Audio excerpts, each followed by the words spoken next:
The Chicano educational pipeline is used to illustrate the flow of students through primary, secondary, and post-secondary levels of education.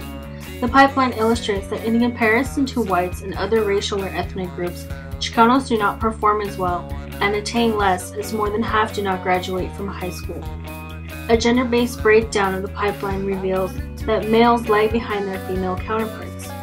To humanize the realities along the Chicano pipeline, I will present a biographical counterstory of Andy, a Chicano college student who has struggled to attain his education. Counterstorytelling is both a method of telling the story of those experiences that are not often told, as well as a tool for challenging the stories of those in power. My name is Andy. I am 24 years old. Education. My mom was born in Mexico and she dropped out of school when she was in first grade. She came to this country about 30 years ago as a single mother, and she started working in a factory as a machine operator until 2008 when she was laid off. Now she works at an egg company packaging.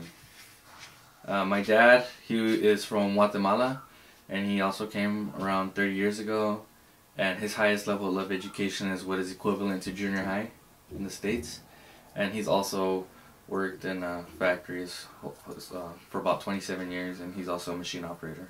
I have an older sister, and she graduated high school with a kid, and she went to trade school, American Career College, and she got her dental assistant certificate.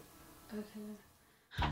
Critical race theory, also known as CRT, allows us to examine the ways which race implicitly and explicitly affected Andy's education. I have attended 2 elementary schools. The first one was Greenwood Elementary in Montebello, and then I moved in 3rd grade to Baldwin Park. And the elementary school I attended there was Walnut Elementary School, and then I attended Olive Middle School, and then I went to Baldwin Park High School. In the early 1900s, education served a goal for expansion by producing laborers. Mexican Americans were segregated and forced into industrial and vocational schools where they were taught how to work manual, low-wage jobs. Such an education plan secured an abundant, cheap workforce and played a fundamental role in reproducing racial hierarchies. Today, over 150 years later, the same idea persists. I was only exposed to college one time through my whole K through 12. Which was sophomore year in high school, 1 semester. It was a life skills class, and that's where they taught us, interview processes, how to apply for jobs, and also what kind of colleges are out there: community college, Cal States, UCs, and private schools. It was about 2 weeks, learning about colleges and universities. That's pretty much all the exposure I got in that life skills class when it came to university. I felt that I could go to a 4-year university. I just didn't know how to get to a 4-year university.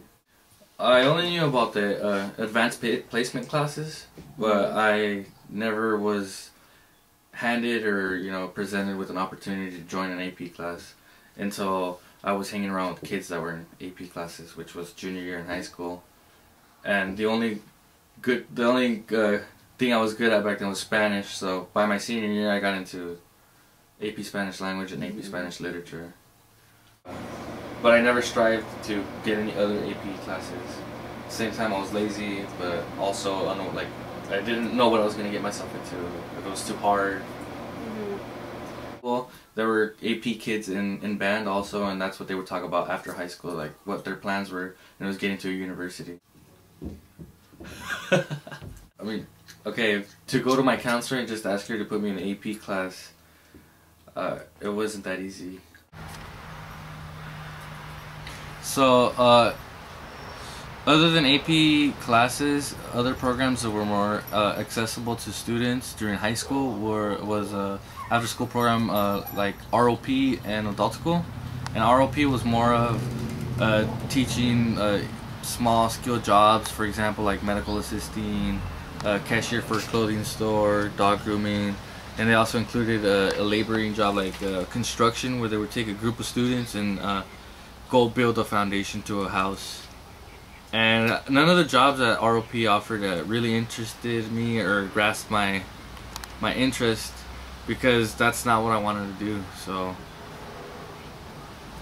I had a friend that was a year younger than myself, and he did the construction part of ROP.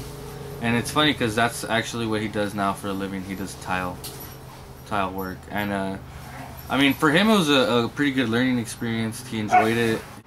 He liked working with his hands, and it seemed like he learned a lot. But I mean, right now with the economical recession that we're in, he really doesn't have that much work, and that's all the experience he has.